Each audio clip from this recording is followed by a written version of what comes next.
Assalamualaikum warahmatullahi wabarakatuh. Waalaikumsalam warahmatullahi wabarakatuh. Baik, saya di sini akan podcast dan melakukan diskusi tentang bank syariah. Saya Desy Paulia sebagai moderator, dan di samping saya ada 3 narasumber dari kelompok 3. Yang pertama, narasumber pertama yaitu Khairul Putri Kasana, Noventria Sindikartika, Farhan Yuda. baik. Bagaimana kabar kalian? Alhamdulillah baik. Kesibukan kalian akhir-akhir ini tuh apa ya? Kalau saya tuh tahu. Dari Khairul aja dulu.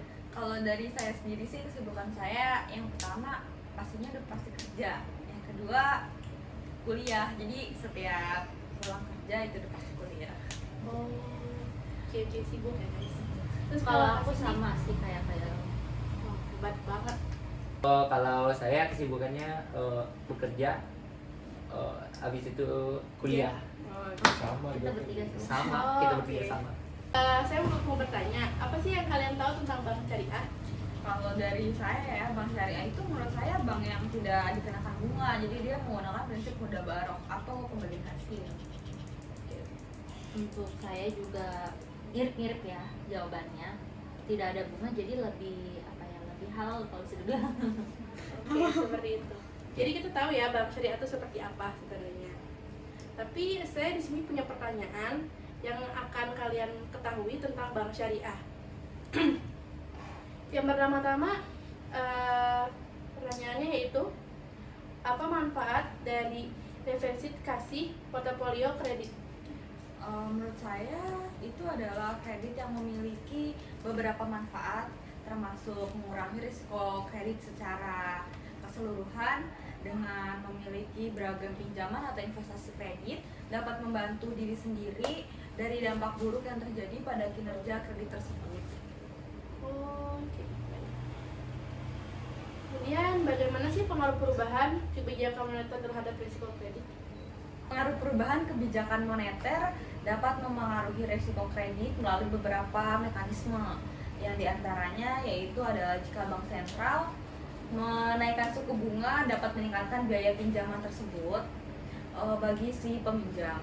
Tapi akibatnya risiko kredit dapat meningkat karena peminjam mungkin kesulitan membayar kembali pinjaman tersebut kepada bank yang sudah ia pinjami dananya atau keuangannya gitu. Sebaliknya, jika penurunan suku bunga dapat mendorong pertumbuhan ekonomi dan membuat biaya pinjaman lebih terjangkau. Ini bisa mengurangi resiko kredit karena peminjam mungkin lebih mampu membayar kembali pinjaman mereka karena harganya yang semakin turun itu.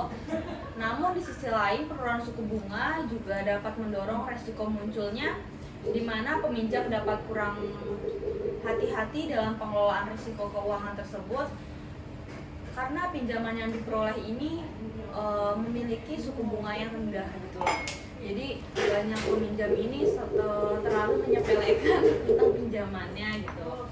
Jadi penting untuk kita mengingat bahwasanya dampak perubahan kebijakan moneter ini terhadap risiko kredit dapat bervariasi tergantung pada kondisi bank tersebut. Oke, bagaimana penilaian terhadap kredit korporat berbeda dengan penilaian terhadap kredit individu? Penilaian kredit korporat dan individu itu pasti sudah banyak perbedaannya. Saat menilai korporat fokusnya lebih pada analisis keuangan perusahaan, struktur bisnis, dan juga dari prospek industri tersebut. Di sisi lain, penilaian kredit secara individu lebih menekankan pada riwayat hidup pribadi seorang pemilik perusahaan tersebut atau tentang personal ya tentunya. Evaluasi resiko juga berbeda karena kreditnya korporat melibatkan variabel-variabel yang lebih kompleks seperti analisis mekanisme keuangan dan dampak dari resiko keuangan atau dampak pasar tersebut gitu. Sementara kredit individu itu lebih bersifat mikro terkait dengan profil peminjam secara pribadi bagi si peminjam tersebut gitu, tidak menyeluruh seperti korporat. Kemudian apa sih yang dimaksud dengan credit counseling dan bagaimana hal ini memenuhi pengambilan keputusan terkait kredit?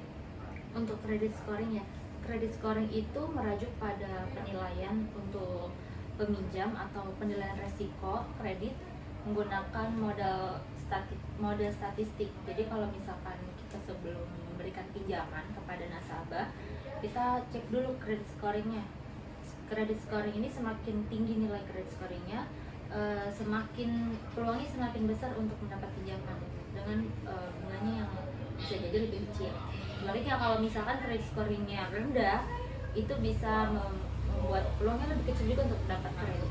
Seperti itu. Kemudian sebutkan beberapa faktor eksternal yang dapat mempengaruhi risiko kredit. Faktor eksternal itu mempengaruhi dari kondisi ekonomi makro, penilaian tingkat bunga, terus satu lagi ada pandemi, geopolitik, itu aja sih.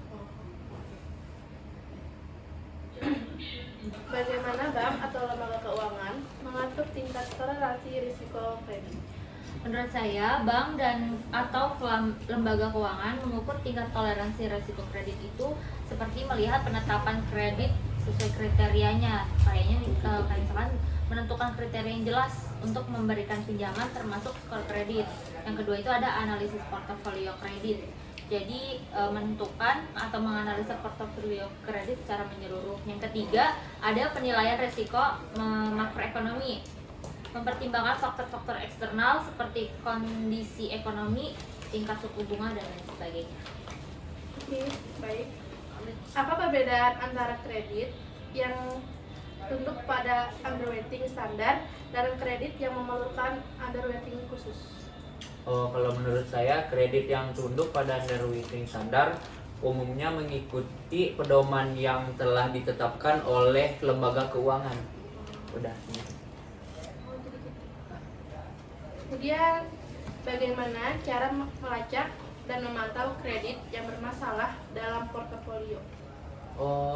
Menurut saya sih untuk melacak dan memantau kredit yang bermasalah, biasanya lembaga keuangan melakukan pendekatan yang cermat dan sistematis.